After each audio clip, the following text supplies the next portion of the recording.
주 예수 그리스도로부터 은혜와 평강이 함께 하시기를 축복합니다. 오늘은 히브리서 10장 25절 말씀 봉독하겠습니다. 모이기를 피하는 어떤 사람들의 습관과 같이 하지 말고 오직 권하여 그날이 가까움을 볼수록 더욱 그리하자라고 하는 말씀을 가지고 모이기를 힘쓰라 라고 하는 주제로 말씀드리려고 하는 것입니다. 오랜만에 만난 교인이 만나서 하는 말이 목사님은 안 늙을 줄 알았는데 폭삭 늙으셨네요. 사실이지만 받아들이기가 좀 어렵습니다. 또 기침 한 번 했더니 어디 아프십니까? 기침 한 번 할 수도 있는 것인데 그런 말을 합니다. 또 정상적인 교인이라면 일주일에 한 번씩은 목사님을 만나는 것인데 예배 끝나고 나가면서 목사님 오래간만입니다. 진실한 것까지는 좋은데 무엇이라고 대답을 하겠습니까? 여러분, 말이라고 하는 것은 꼭 필요한 말을 해야 될 것이고, 두 번째는 덕스러운 말을 해야 된다라고 하는 것입니다. 사람이 그 만남이라고 하는 것이 중요합니다. 만날 때에 우리가 조심 있게 만나야 됩니다. 교회 성장학에서 통계학적 연구에 의하면 한 주일에 교회 안 나오면 불안하고 두 주일 안 나오면 안 나오는 이유가 생기게 되고 또 석주일만 안 나오면 마음에 두려움이 생깁니다.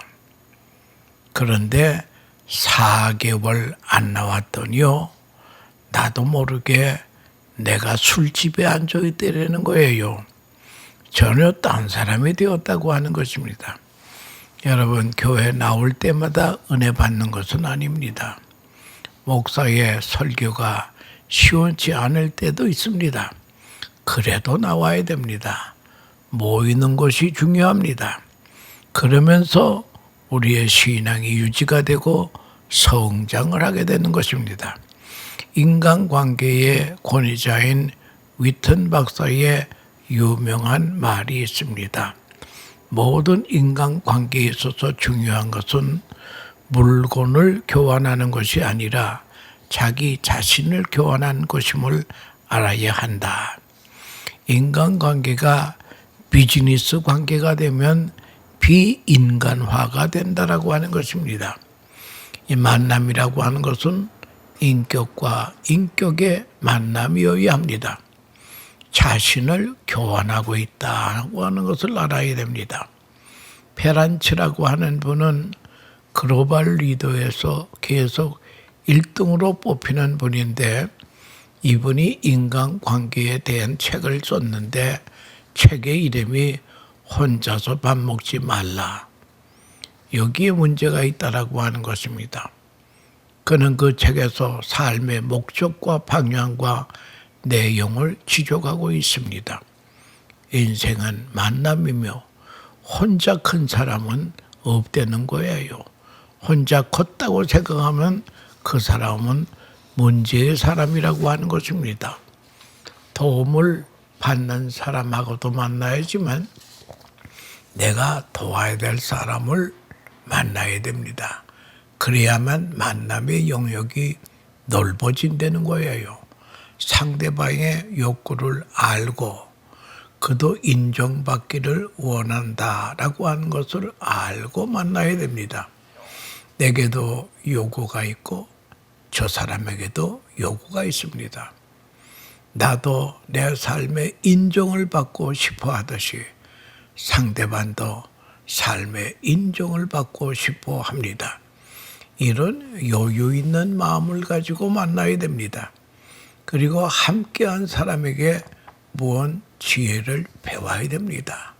지혜의 문제요, 나아가서는 배움의 문제가 만남에서 이루어지는 것입니다.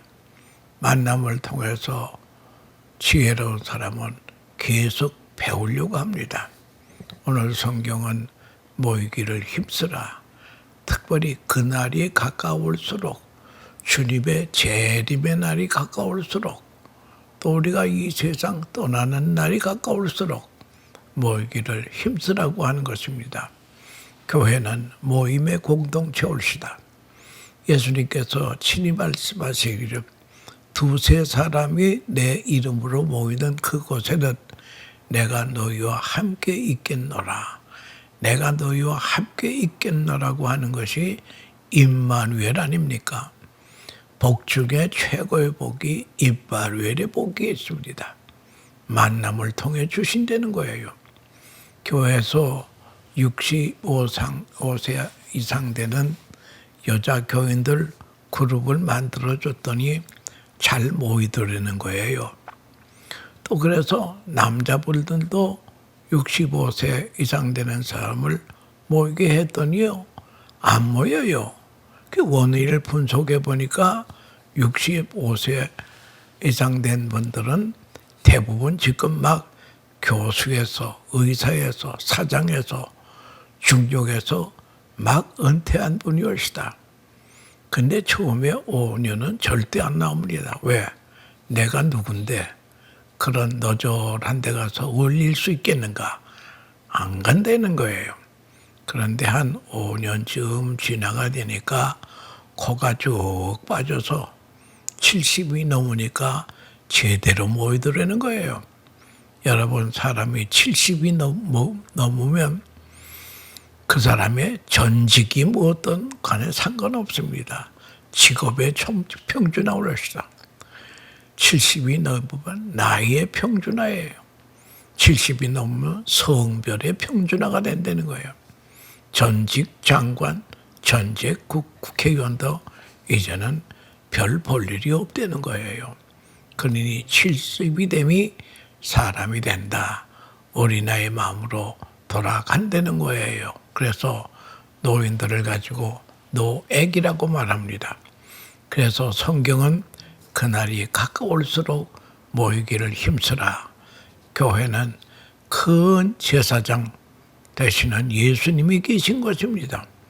21절에 보니까 또 하나님 집 다스리시는 큰 제사장이 계심에 여기에 새롭고 사는 길이 있습니다. 교회에 생명의 말씀이 있습니다. 생명의 샘을 찾아 모여야 됩니다. 여기서 구원받고 말씀 받습니다. 여기에서 소송함을 받습니다. 교회에 모여서 내 양심의 악을 깨닫게 됩니다. 교회에 나와서 말씀 듣고 성도의 교제를 하면서 새로워집니다. 변질된 양심이 교회에 나와서 깨끗해진다고요. 마치 아무리 고급차라도 주유소에 가서 기름을 공급받아야 자동차 구실을 합니다. 우리도 말씀의 주유소에 들려서 생명력을 공급받아야, 말씀의 생명력을 공급받아야 성도로서 될 수가 있다라고 하는 것입니다. 믿음과 소망과 사랑을 확신하게 합니다. 인간은 가만두면 세상으로 기울어지게 되어 있습니다. 마치 언덕 위에 구름하는, 가만히 있으면 밑으로 내려가도록 되어 있어요. 누군가 이끌어줘야 됩니다. 우리는 말씀 듣고 성령님의 이끌림을 받아서 소망을 새롭게 해야 됩니다. 그리고 참으로 믿어야 할 것이 무엇인지를, 못 믿어야 될 것이 무엇인지를 교회를 통해서 배우게 된다라고 하는 것입니다. 그리고 소망이 무엇인지, 소망이 새로워집니다.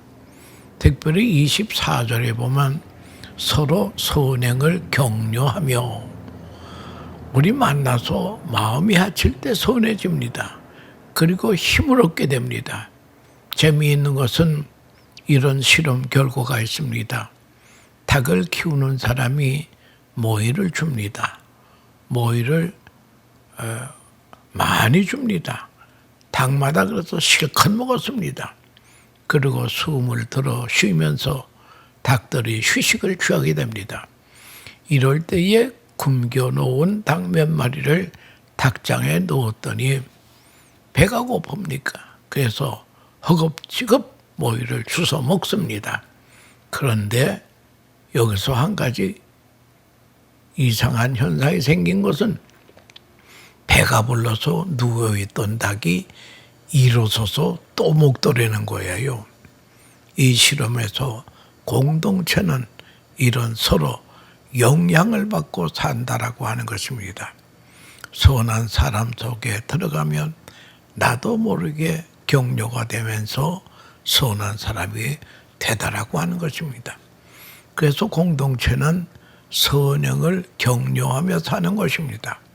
가끔 의로 선교하는 데 따라가 보면요, 줄을 서 있는 환자들, 의로 선교하는 의사들 땀을 흘리면서 수고합니다.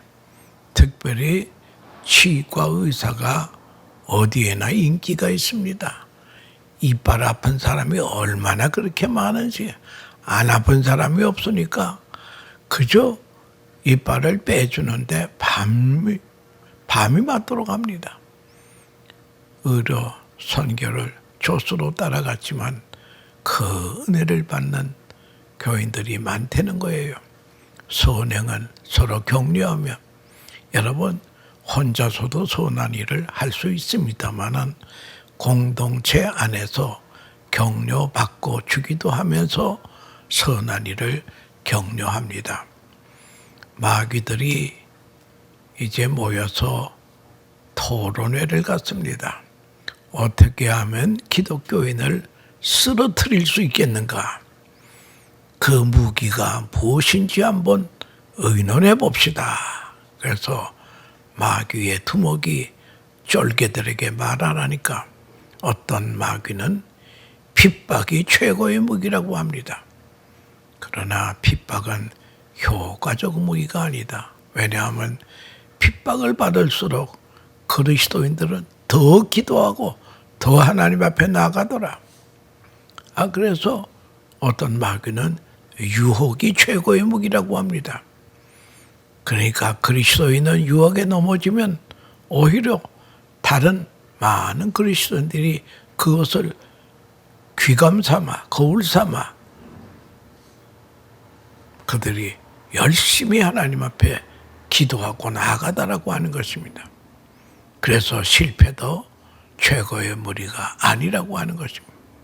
어떤 사람은 이제 영적으로 실패를 하도록 합시다. 그러면 실패하면 이 사람들은 내가 기도가 부족했다, 믿음이 부족했다고 해서 더 열심히 기도하더라고 하는 것입니다. 그래, 이런 무기 저런 무기도 다 문제가 있기 때문인데 마침 늙고 노련한 악마가 일어나서 낙심이야말로 인간을 넘어뜨리는 최상의 무기라고 말합니다. 그러자 모두가 수긍을 하며 낙심이 가장 효과적이라고 하는 데에 모두 동의를 했습니다. 그래서 마귀는 이제부터는 기독교인들을 낙심시키는 데 힘을 쓰자. 그래서 이 사람들이, 이 마귀들이 인간들을, 기독교인들을 낙심시키는 데 힘쓰면 사람이 낙심에 사로잡히게 되면 성장이 중단이 됩니다. 좋은 열매 잘 맺던 그리스도인도 낙심에 사로잡히면 열매가 사라집니다. 비전에 사로잡혀 열심히 달려가던 그리스도인들도 낙심이 되면 열정이 다 식어지고 사명도 식어지더라고 하는 것입니다. 낙심이야말로 성도를 넘어뜨리는 사탄의 무서운 전략이요 무기라고 하는 걸 알아야 될 것입니다. 그렇다면 사탄의 낙심 전략에 맞춰서 효과적인 하나님의 전략은 무엇일까요? 그것은 한마디로 오늘 말씀에 있는 대로 사랑으로 격려하는 일입니다. 낙심하고 주저앉아 있는 이들에게 격려를 해주면 다시 일어납니다. 지쳐있는 이들에게 격려를 해주면 새 힘을 얻게 됩니다. 그래서 이 격려라고 하는 것이 귀한 것이며, 그래서 한마디의 격려가 고래도 춤을 추게 한다는 이야기가 있지 않습니까? CBS 그 성서학당이라고 하는 성경 공부 시간이 있는데요. 어떤 목사님은 성경 공부할 때에 한번 이런 구호를 외치더라고요. 지적과 원망 대신에 칭찬과 격려를 합시다. 그리고 하나님이 우리에게 주시는 만복을 누리십시다.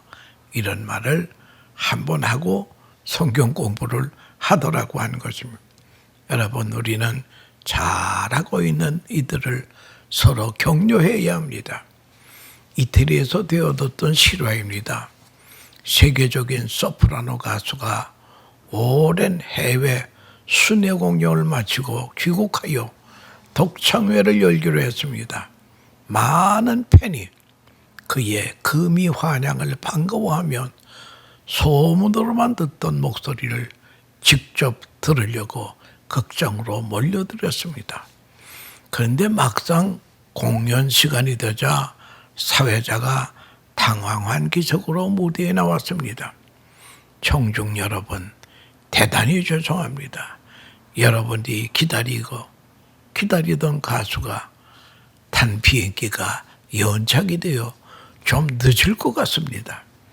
그래서 잠시 우리나라에서 촉망을 받고 있는 신인 가수 한 분이 나와서 노래를 부르겠습니다. 정말 죄송합니다.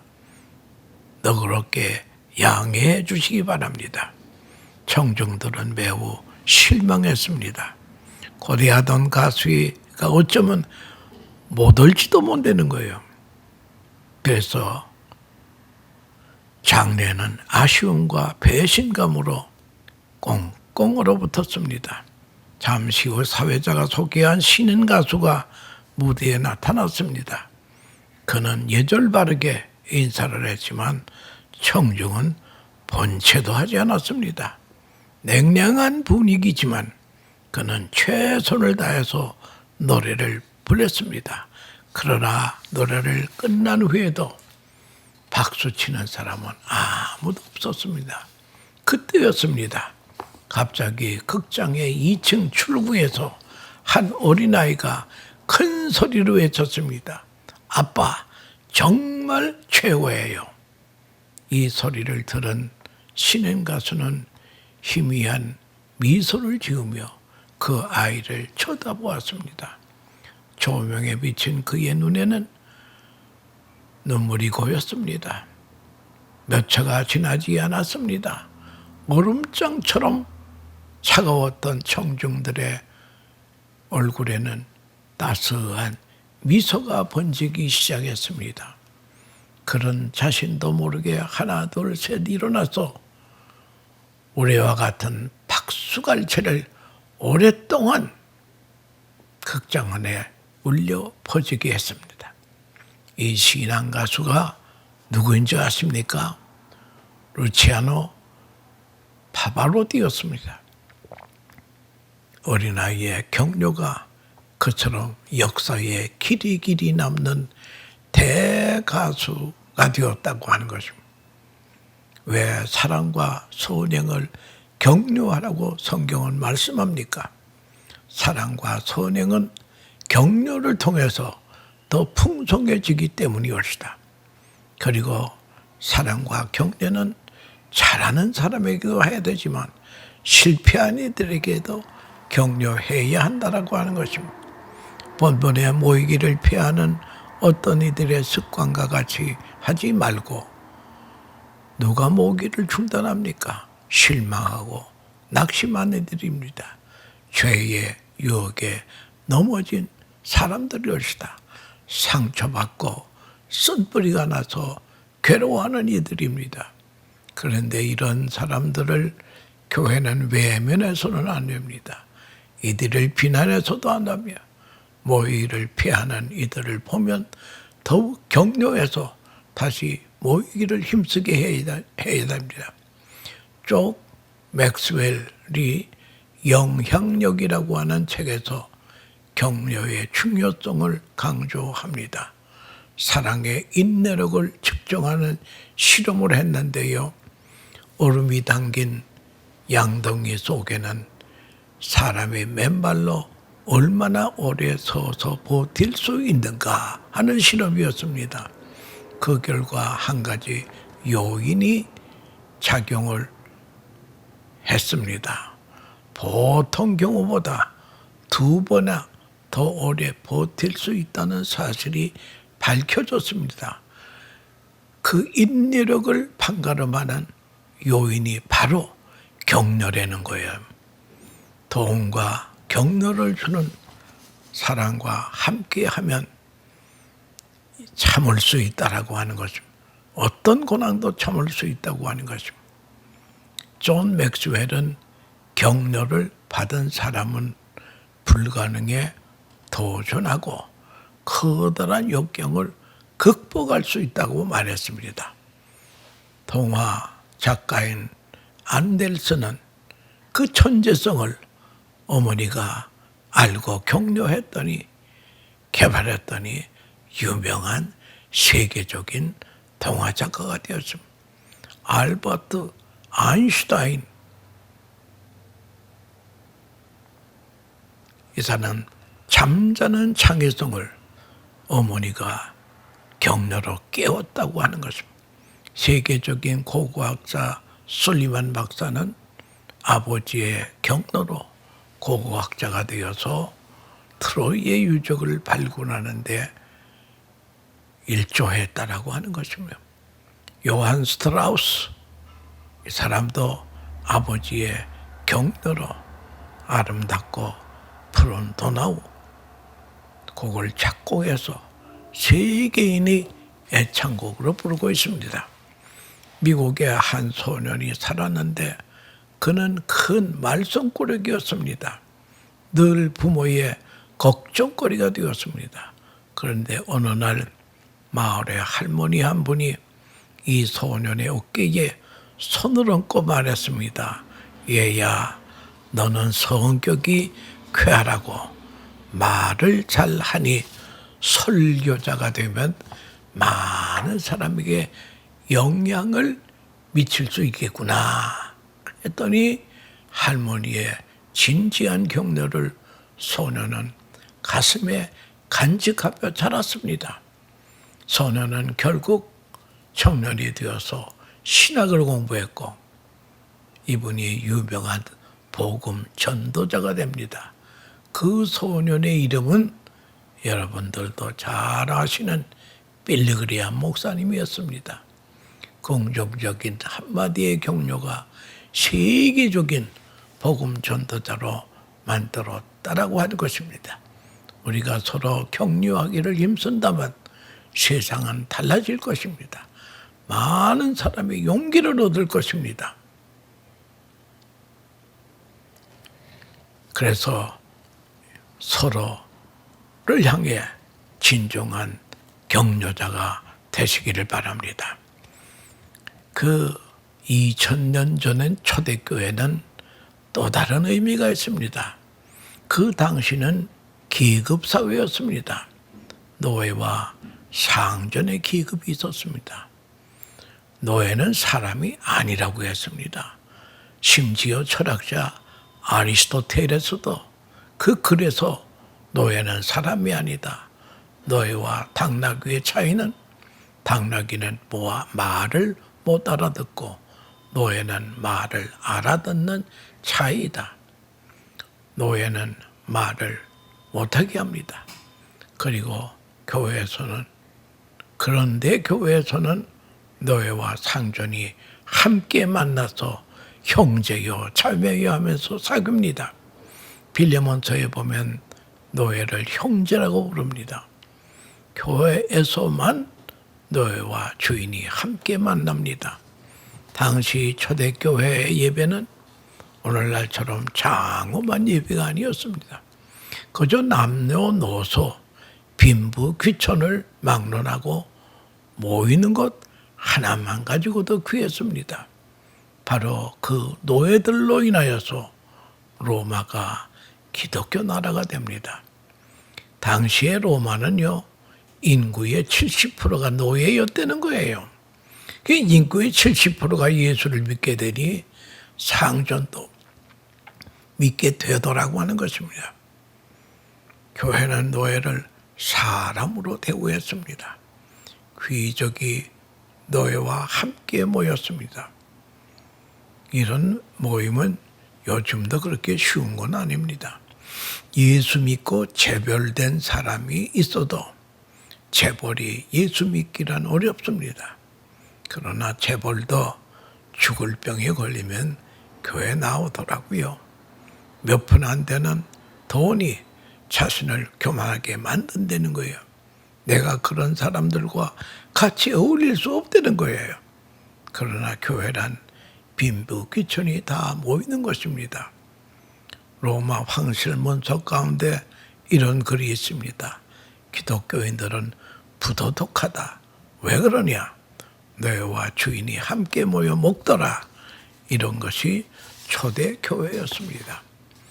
요즘 21세기에 가장 어려운 병이 세 가지가 있는데, 하나는 자폐증, 하나는 우울증, 하나는 치매증이라고 하는 것입니다. 여러분, 이 치매라고 하는 것은요, 무서운 병이 올시다. 이 치매라고 하는 것은요, 이 병에 걸리면 재산이고 명예고 권력이고 다 소용이 없어요.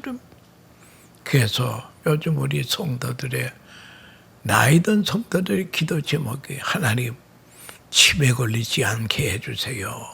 치매 걸리지 않게 해주세요. 이게 기도의 제목이라는 거예요. 근데 요즘은 기도 제목이 좀 바뀌어졌다는 거예요. 뭐라고 기도하는가 하면 하나님 치매 걸리기 전에 죽게 해주세요. 여러분, 치매는 불치의 병입니다. 그런데 의학계에 의하면요, 치매를 예방하는 길은 있다는 거예요. 여러분, 치매 환자의 첫 단계가 혼자 있으려고 합니다. 사람 만나기를 싫어합니다. 이것이 치매로 가는 길이라는 거예요. 보통 사람은 사람 만난 것이 반가워야 이게 정상이라는 거예요. 두 번째, 듣기 싫어. 여러분, 들으려고 하지 않습니다. 아무 말이라도 들어둬야 됩니다. 들으면 약이 될 수도 있습니다. 듣고 또 듣고 싶어야 됩니다. 특별히 교회에서는 설교를 결정하도록 기도하면서 노력해야 됩니다. 다 들은 이야기라도 또 들으세요. 입 다물어 조용해. 이게 바로 치매로 가는 길이라고 하는 것입니다. 마음을 열고 듣고 싶어 하세요. 만나기 싶어 하세요. 이것이 정상이라는 거예요. 그래서 수다쟁이는요, 치매 걸리는 법이 없다는 거예요. 열심히 떠들고 열심히 들으세요. 특별히 젊었을 때는 아니지만 나이가 늙어서 부부싸움도 괜찮다는 거예요. 왜? 부부싸움 하려면 입 다물고 못하는 거 아니겠습니까? 열심히 말해야 되니까. 어떻든 멍청하면 안 됩니다. 여러분, 안식이라고 하는 것이 무엇입니까? 신령한 정신적인 휴식입니다. 휴식은 시간과 공간과 인간관계에서 얻어진다라고 하는, 시간적으로 기도하는 시간이 귀합니다. 장사를 옮겨 교회로 모입니다. 여기서 인간관계를 만나게 됩니다. 비즈니스로 만나는 것은 안식의 만남이 아닙니다. 그래서 재벌 장로님들이 목사님하고 만나 점심 식사하는 걸 좋아합니다. 왜냐? 비즈니스가 아니거든요. 그분하고 만나는 사람은 거의 다 비즈니스 때문에 만나지는 것입니다. 교회에서는 언제나 깨끗한 만남이 귀합니다. 유명한 과학자 아인슈타인이 기독교 신앙으로 돌아오면서 유명한 고백을 합니다. 나는 젊었을 때에 교회를 경멸하고 무시했다. 그러나 내 조국이 어두워졌을 때에 교회는 유대인들에게는 유일한 안식처였다. 내 나이 먹어 석양이 되었는데 나는 교회 외에는 내 영혼을 위로받을 데가 없다. 그래서 나는 다시 교회로 돌아왔더라. 여러분, 그날이 가까움을 볼수록 모이기를 힘쓰라. 거기서 성령님이 주시는 위로와 진리를 맛보게 됩니다. 모여서 기도하고 찬송하고 선행을 격려하면서 믿음과 소망과 사랑을 확증하는 것입니다. 그리고 나라고 하는 정체를 말씀을 통해 다시 회복하는 일이 생깁니다. 여기서 참 소망의 사람이 되어 가는 것입니다. 그날이 가까움을 볼수록 모이기를 힘쓰라. 하나님의 명령과 권면에 아멘으로 수용하는 복된 성도들 되시기를 축원합니다. 감사합니다.